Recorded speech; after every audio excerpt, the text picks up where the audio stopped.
예수를 믿는 사람들이 예수를 믿으면서 소원이 많이 있지만 그 가운데 빼놓을 수 없는 것이 우리 주님을 깊이 만나고 체험하는 것입니다.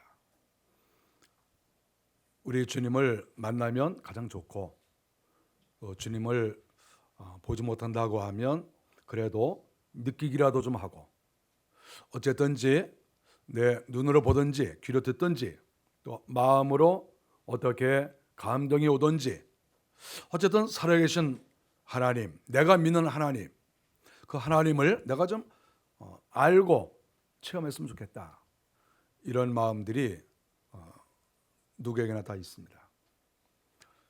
사실 그 소원은 잘못된 게 아니죠. 우리 하나님은, 특별히 우리 예수님은 우리의 신랑이 되십니다. 우리는 다 신부죠. 우리가 신부인데 신랑의 목소리를 못 듣는다. 신랑이 어디 있는지 대강 우리 신랑이 저기에 있어.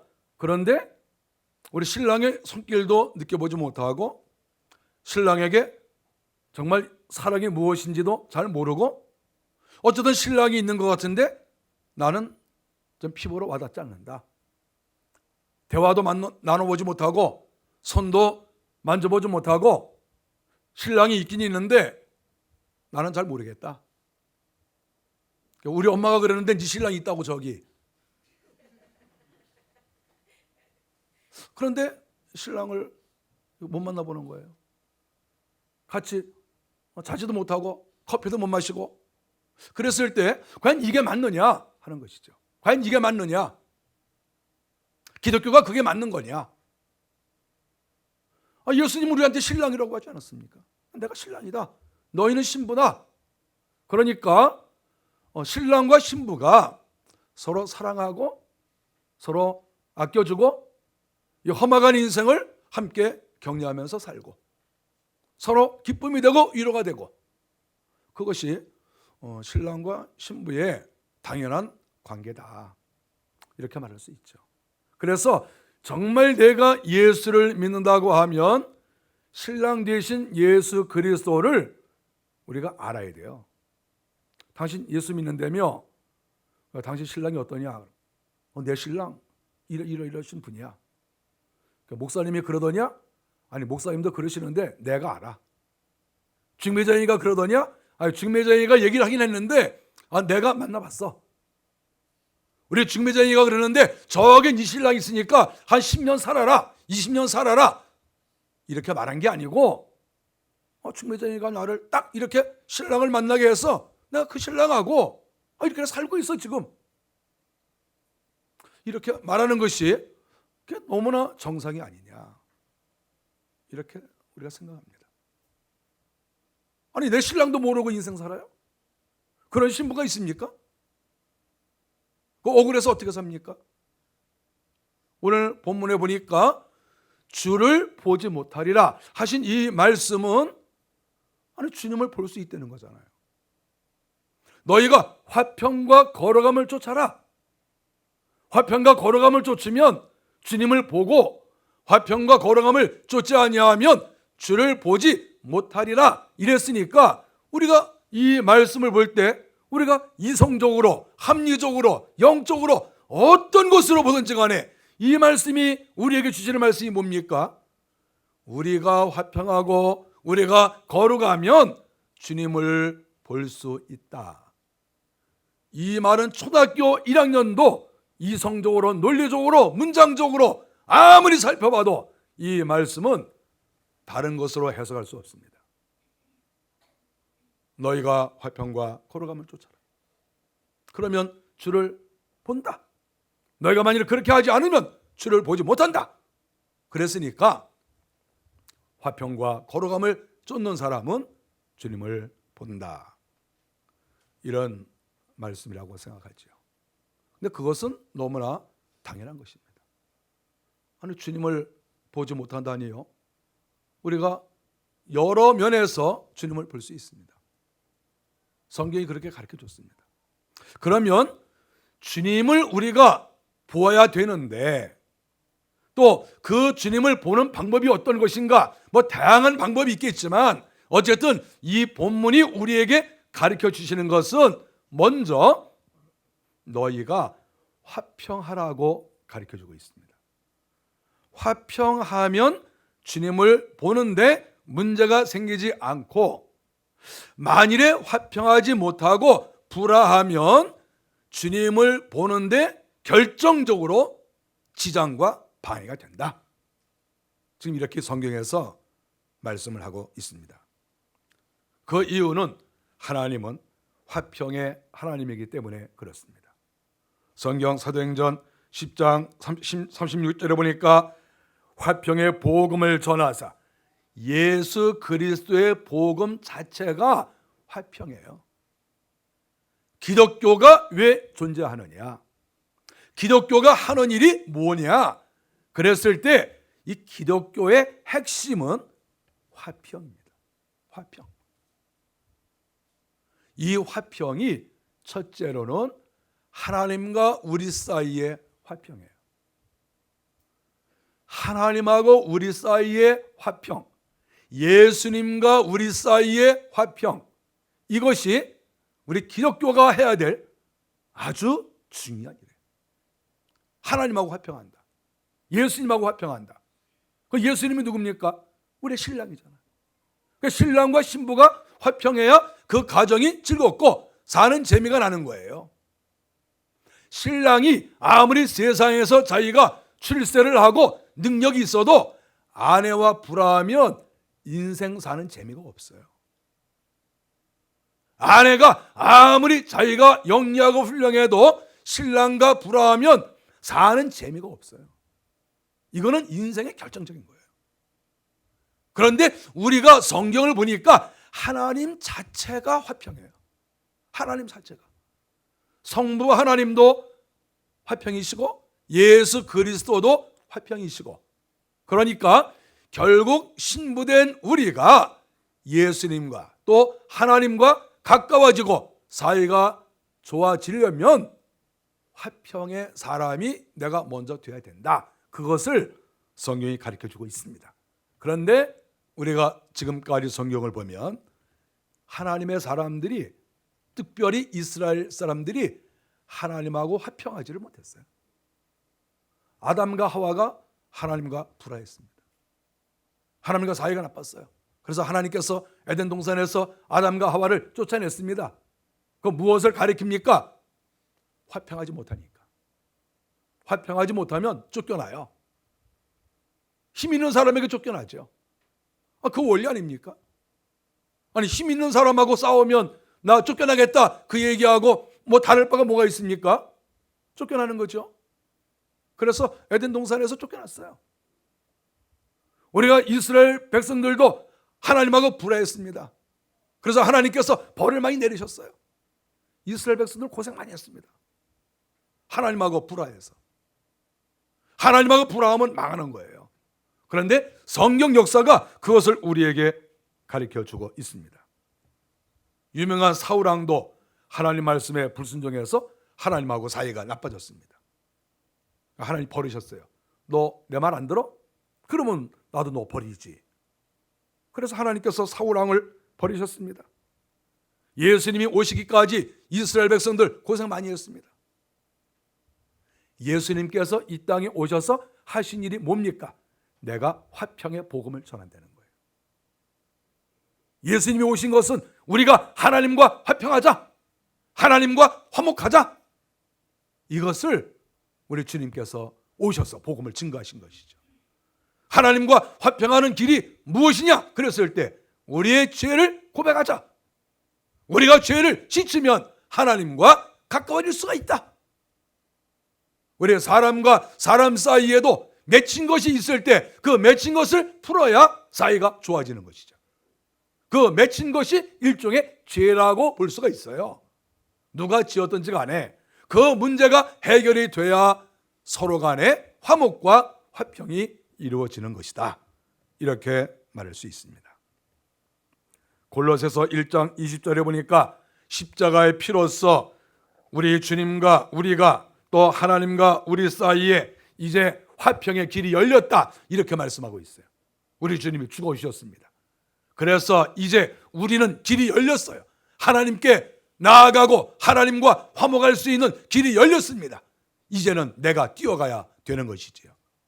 우리가 다 십자가에다가 다 떠맡겨 놓고 우리 주님께서 나를 위해서 죽으셨으니까 난 이제는 무조건 이제 하나님하고 화평하는 거야, 이거 원리에서 맞지 않습니다.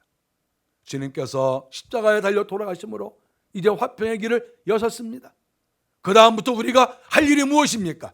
날마다 나의 죄를 회개하고 나를 쳐 복종시키고 이제는 주님 앞에 내가 아무것도 아니요 이러는 마음으로 주님께서 열어주신 그 붉은 카펫을 우리가 이제 가야 되는 것이죠. 그 마지막에 바로 천국이 있고 하나님께서 거기 계신다 하는 것을 성경이 가르쳐 줍니다. 하나님과 화평, 하나님과 화목, 이것이 인생에 아주 중요한 것입니다. 신부로서 우리 신랑과 가까워지는 그러한 비결인 것입니다. 이제 성경이 가르쳐 주는 것은 하나님과의 화목도 당연히 중요하고 당연한 것이죠. 그 다음이 바로 오늘 성경에 말씀한 대로 성도들과의 화평입니다. 서로 우리는 화평해야죠. 모든 사람과 더불어, 오늘 성경이 가르쳐 주는 것은 모든 사람과 더불어 너희가 화평함과 거룩함을 따르라. 모든 사람들과, 가족끼리, 또 교회 성도들끼리, 특별히 예수를 잘 믿는 사람들끼리, 또 주님을 잘 섬기는 사람들끼리 특별히 우리는 화평을 해야 합니다. 화평은 갈라디아서 5장에 보는 것처럼 성령의 열매예요. 예수를 잘 믿고 그래서 이 땅에서 정말 저 사람은 하나님 잘 믿는 사람이야, 저 사람은 그리스도 안에서 열매가 많어, 그런 사람의 특징이 뭐냐 하면, 그런 사람에게 필연적으로 꼭 나타나는 게 뭐냐 하면 화평이에요. 화평. 우리가 성령의 열매를 다 잘 맺을 수는 없죠. 우리가 어떻게 100% 다 잘 맺겠습니까? 한 나무 안에서도 잘 익은 것이 있고 잘 익지 않은 것도 있어요. 우리 교회 옆에 감나무도 있고 대추나무가 있어요. 제가 지난 주간에 유심히 봤어요. 어떤 대추는 잘 익었고 어떤 대추는 아직도 안 익었어요. 어떤 대추는 이쪽에는 빨간데 이쪽에는 아직도 하얘요. 그래서 한 나무에 있어도 이쪽은 있고 이쪽은 아직도 안 익는구나. 한 나무에 있어도 어떤 건 아직도 있구나. 아직도 쌩쌩하구나. 감나무 보니까 어떤 것은 잘 익었는데 어떤 거는 이렇게 큰데 벌레가 먹었어요.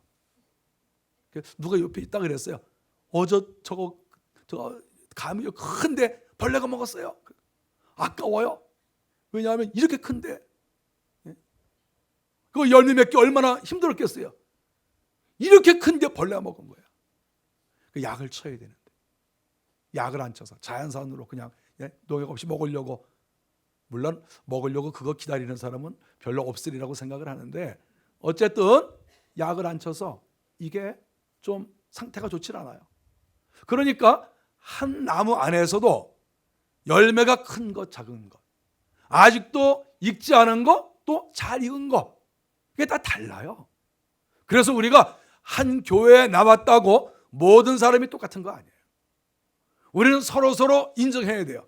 어떤 사람은 잘 익은 사람, 어떤 사람은 아직도 안 익은 사람, 어떤 사람은 반은 익고 아직도 반은 쌩쌩한 사람, 어떤 사람은 약을 안 쳐서 옆에 그러니까 썩은 사람, 다 골고루 있을 수 있어요. 물론 모든 열매가 잘 맺으면야 더 이상 바랄 것이 없죠. 그러나 현실은 항상 모든 경우가 존재할 수 있다 하는 것을 우리가 인정해야 돼요. 그런데 하나님께서 원하시는 것은 뭐냐 하면 열매를 잘 맺는 일이에요. 특별히 화평의 열매를 잘 맺는 일입니다. 우리가 화평을 해야 몸된 교회 안에서 하나님께서 은혜스럽게 사는 모습을 보시고 기뻐하시는 거예요. 특별히 디모데후서 2장에 보니까 주를 깨끗한 마음으로 부르는 자들과 함께 너희가 화평하라. 이렇게 가르쳐 주셨어요. 주를 깨끗한 마음으로 부르는 자들과 함께. 주님을 깨끗한 마음으로 부르지 않는 사람도 있나 봐요. 그런데 정말 내가 진심으로 예수를 믿고 내가 정말 주님을 사랑하는 마음으로 우리 주님을 부르고 내가 우리 주님을 섬겨야 되겠다, 이렇게 생각하는 사람을 특별히 우리가 관심 있게 보고 그리고 그 사람들과 화평을 하려는 거예요. 특별히. 다른 말로 말하면 교회 안에서 예수를 잘 믿는 사람들끼리 더 화평하고 더 화목하고 더 서로서로 조심하라. 이렇게 성경이 가르쳐주고 있는 것입니다. 우리가 예수님을 잘 믿지 않으면 하나님의 은혜 속에 사는 게 아니라 마귀의 영향을 받을 수가 있습니다. 성도라고 하여서 마귀가 비껴가는 게 아니죠.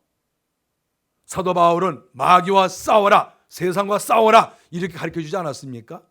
이 말은 마귀가 우리를 비껴가는 게 아니에요. 우리가 예수 믿는 사람이 이렇게 있으면 마귀가 이렇게 오다가 저 예수 믿는 사람이 있다, 그리고 쑥 이렇게 지나갑니까? 피해갑니까? 아니, 교회에 다니지 않다가 교회만 나오면 그 다음 날부터 마귀가 딱 보고 있다가 저 사람 어저께 교회 나갔네? 그리고 피해갑니까? 그러면 예수 믿는 사람은 이 땅에서 문제가 없나요? 마귀가 다 피해가나요? 예수 믿으면 마귀가 막 도망갑니까? 여러분이 싹 걸어가면 마귀가 쫙 이렇게 비킵니까? 홍해 갈라지듯이? 홍해 갈라지듯이 갈라지는 게 아니라 벌떼처럼 몰려옵니다.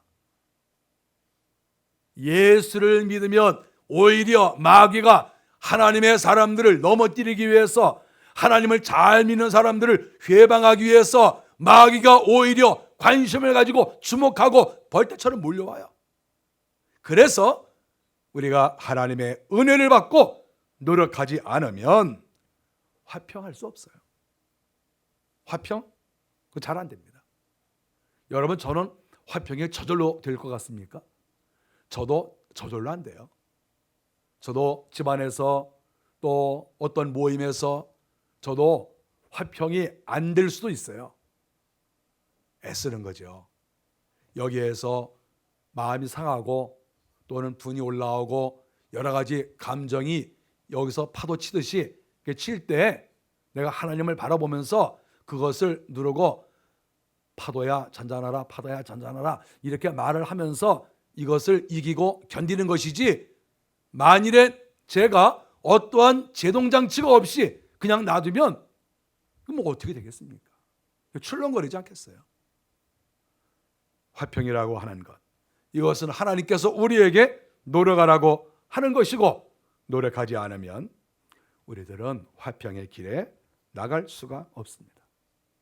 하나님께서는 자기의 백성들이 서로서로 화평하고 화목하고 사이좋게 지내고 이렇게 사는 것을 좋아하십니다. 우리 형제들 간에도 그렇게 살면 하나님께서 좋아하십니다. 혈육 간에도 그렇게 살면 좋아하십니다. 물론 상대가 주님을 믿지 않는 사람도 있을 것이고 또 주님을 핍박하는 사람도 있을 것이고 여러 경우가 있겠죠. 오늘 성경이 가르쳐주는 것은 주를 깨끗한 마음으로 부르는 자들과 일단은 화목을 하고, 그리고 이 화목의 복음, 화평의 복음을 많은 사람에게 전해서 내가 머물고 있는 곳에 기쁨과 웃음과 화평이 있어야 돼요. 그것을 하나님께서 원하시는 거예요. 우리가 그렇게 살아야 됩니다. 저는 어렸을 때 그런 마음을 많이 가졌어요. 제가 어렸을 때 교회를 다녔는데 교회에서 싸움을 하는 거예요. 목사님하고 성도들하고 싸우고 또 목사님하고 전도사가 싸우고, 제가 저 중학교 1학년, 2학년 그때는 또 목사님하고 전도사가 싸우는 거예요. 전도사님이. 그 교인들이 와서 말렸어요. 제발 목사님 전도사님 싸우지 마세요. 막 누가 누구를 말려야 되는지를 몰라. 말리고 저도 가서 말렸어요. 아 목사님 좀 싸우지 마세요. 아 도대체 이게 뭐야? 이게 또 뭐 하는 거야 이게?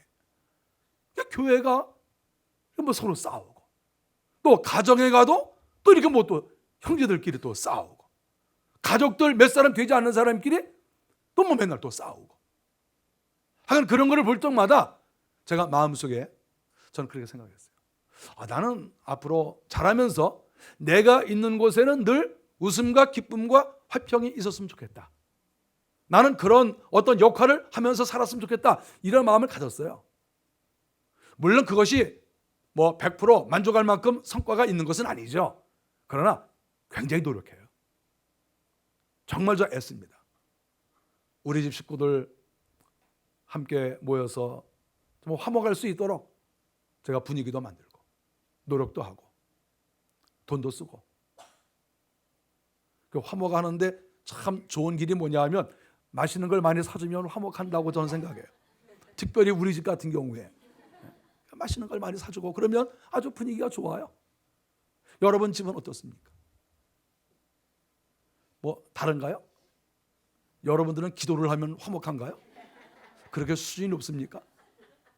저희는 먹어야 화목해요. 맛있는 걸 먹고 그러면 이거 화목하고 그러니까 자꾸 주머니에서 돈이 나가는 거죠. 그래야 화목하니까 그런 분위기를 자꾸 만들어가고 친구들이 만날 때에도 저는 친구들 이렇게 만나면 90%는 제가 돈을 써요. 저는 누구한테 이렇게 대접을 받는 걸 별로 좋아하지 않아요. 제가 거의 90% 제가 다 비용 지불합니다. 아무리 돈이 많이 나와도 제가 다 내요. 내가 다른 데 못 써도. 그래야 서로 화목할 거 아닙니까? 서로 음식을 나누는데 거기서 음식을 먹으면서 싸우고 숟가락 집어던집니까? 맛있는 걸 먹는데 일단 먹고 싸워야지. 그러니까 열심히 먹는 거예요. 먹다 보면 기분이 좋아져요. 그래서 또 서로 화목하고. 화목의 길은 여러 가지가 있어요. 물론 우리 주님을 믿는 믿음이 세죠, 당연히. 그 외에 여러 가지 길이 있는데 하나님께서 우리에게 가르쳐 주신 것처럼 화목을 위해서 애를 써야 됩니다. 그런데 화목도 화평도 그 가운데 핵심이 없으면 그것이 무의미해요. 여러분, 깡패들이 아주 화목하고 자기들끼리 의리가 굉장히 좋습니다. 모여? 그럼 쫙 모이고 죽여? 그럼 막 죽이고 얼마나 자기들끼리 힘이 이렇게 넘칩니까? 서로 화목하고 사이가 좋고 명령을 잘 따르고 그렇습니까? 그런데 거기에 뭐가 문제가 있습니까? 그 속에 거룩이 없는 거예요. 우리가 아무리 화평하고 아무리 사이가 좋아도 우리는 그것을 들여다봐야 돼요. 무슨 이유로 화목한가? 여기에 화목이 있는데 화평이 있는데 그 속이 과연 깨끗한가? 그 속에 혹시 더러운 것이 없는가? 다른 목적을 가지고 더러운 목적을 가지고 서로 사이가 좋은 게 아닌가? 이것을 봐야 되는 거예요. 어떤 친구와 두 사람이 아주 사이가 좋습니다. 그랬을 때 우리는 그것을 일단은 귀하게 봐야죠. 그런데 왜 사이가 좋은지를 알아야죠. 가만히 보니까 두 사람이 오늘 밤 어디를 털러 가는데 서로 하는 마음을 합해가지고 우리 서로 우리가 정말 하나가 되자, 서로 배반하지 말자, 어쩔 줄을 모르는 거야. 그래 그날 밤에 털러 가요. 그랬을 때 우리가 그것을 저 사람은 화평하고 화목하니까 훌륭하다 그럴 수 있습니까? 그래서 오늘 성경이 화평과 거룩을 함께 말씀하신 이유가 있는 거예요. 무조건 화평이 옳은 게 아니라 그 속에 뭐가 있느냐? 정말 그 속에서 진심으로 주님을 바라보느냐? 그 속에 진리가 있냐? 그 속에 예수 그리스도가 정말 있냐? 그 속에 인간의 세속적인 욕심이 없냐? 이게 중요한 것이죠. 그래서 화목이 소중한데 그 화목 가운데 속을 들여다봤을 때에도 그 안에가 거룩하고 깨끗한 그러한 화평, 그것을 소유해야 되고 그랬을 때 너희가 주를 본다. 이렇게 가르쳐 주신 거예요. 화평하다고 주님을 보는 게 아닙니다. 또 거룩만 가지고도 주님을 볼 수 없습니다. 거룩과 화평이 다 필요해요. 저는 거룩을 참 귀하게 생각합니다. 많은 분들이 거룩한 것을 추구하고 또 앞으로 한국교회가 거룩한 교회가 되어야 되죠. 그런데 우리 한 가지 염려스러운 게 있어요. 그것은 거룩을 지나치게 강조하다 보면 사람은 알게 모르게 남을 판단하게 되어 있어요. 왜냐하면 그래, 거룩하자, 이 죄에서 떠나자, 이렇게 하다 보니까 죄와 죄가 아닌 것이 아주 그 사람한테는 뚜렷하게 드러나는 거예요. 아주 극명하게 딱 자를 수가 있어요. 이거는 거룩한 거야, 이건 거룩하지 않은 거야. 이렇게 하다 보니까 거룩하지 못한 부분이 자꾸 보입니다. 자기한테 보여서 자기가 거룩해지기 위해서 애쓰는 건 좋은데 남한테도 거룩을 강제적으로 요구할 수가 있어요. 여기에서 마찰이 생깁니다. 너 거룩하라. 행실이 그게 뭐냐? 이렇게 해라. 이렇게 하다 보면 화평이 깨져요. 그래서 저는 그런 생각을 해요. 화평이라고 하는 것은 우리가 하나님의 사람들이 외부적으로 노력해야 될 거예요. 외부적 노력, 이것이 화평이에요. 그런데 거룩이라고 하는 것은 무엇일까 그랬을 때 이 거룩은 내부를 향한 그러한 노력이에요. 남한테 거룩을 강제적으로 요구하지 말고 내가 힘쓸 것은 먼저 나 자신의 거룩을 위해서 힘을 쓰는 거예요. 하나님 앞에 바로 살고 하나님 앞에 깨끗해지기 위해서 날마다 애를 쓰는 거예요. 이게 내부적인 노력입니다. 그리고 나서 우리가 화평은 다른 하나님의 사람들, 하나님을 잘 믿기를 원하는 그런 사람들과 우리는 외부적 노력을 해야 되는데 이것이 바로 화평입니다. 이 두 가지 다 쉽지 않아요.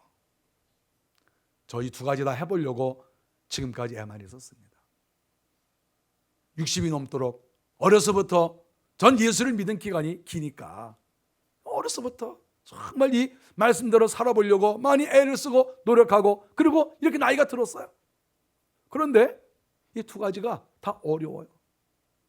근데 문제는 어렵다고 안 가면 어떻게 됩니까? 평생 주를 보지 못하는 것이죠.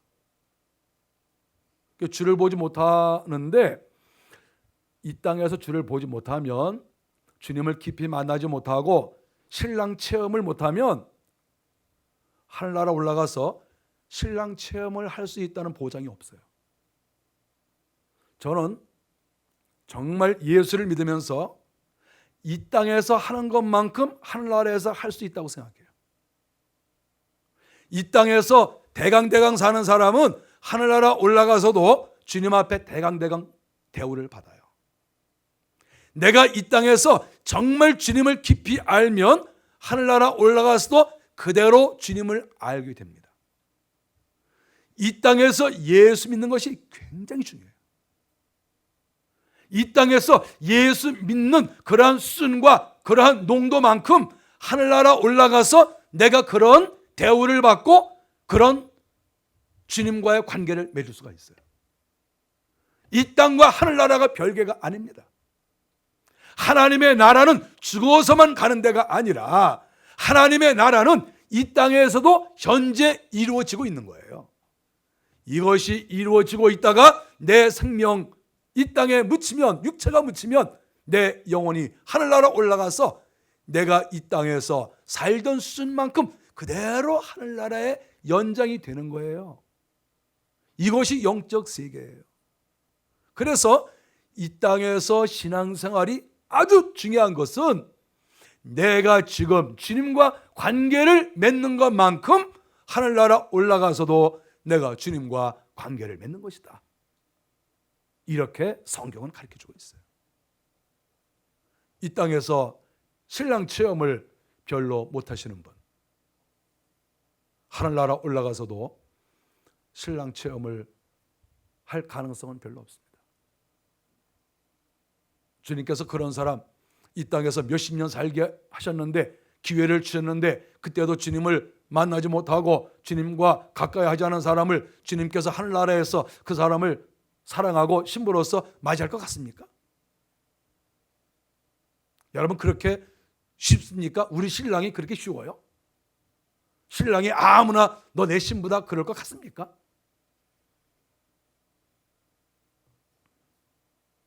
오늘 성경이 화평과 거룩함을 너희가 따르라. 이것이 없이는 아무도 주를 보지 못하리라. 주를 보지 못하는 것은 이 땅과 하늘나라를 다 포함하는 그러한 말씀입니다. 여기에서 이 땅에서 혹은 저 하늘나라에서 이렇게 말씀하지 않았어요.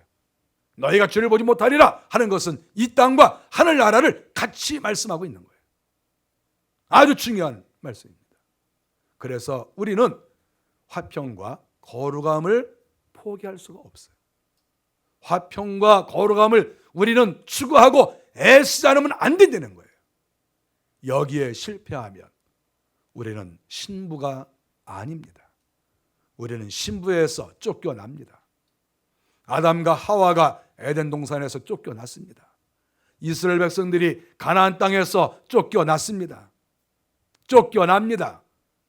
우리가 천국이 예비되었을지라도 천국이 우리 것이 되지 않을 수 있습니다. 그래서 화평과 거룩함, 외부적으로는 내가 화평을 애쓰고 내부적으로는 내 거룩함을 힘쓰는 이러한 신부의 노력을 기울이지 않으면 우리 주님을 신랑이라고 부를 수 있는 자격을 상실합니다. 이 땅에서 수십 년을 살면서도 주님을 보지도 못하고 느껴보지도 못하고 주님의 사랑도 받아보지 못하고 내 신랑이 어디 있는지도 알지 못하고 내 신랑의 그 좋은 것을 한 번도 체험하지도 못하고 세상을 떠날 수도 있습니다. 그것은 얼마나 억울한 일입니까? 그 이후에도 마찬가지죠. 하늘나라에 올라가서 주님을 체험할 수 없어요. 화평과 거룩함을 쫓으라. 이것이 없이는 너희가 주를 보지 못하리라. 주님께서 이 시대에도 우리에게 말씀하십니다. 나 자신의 거룩함을 위해서 날마다 회개하시고 또 성도들끼리 가족들끼리 화목하기 위해서 날마다 애를 쓰시는 그런 그리스도의 복음을 가슴에 품는 우리들이 다 되시기를 바랍니다. 기도하겠습니다.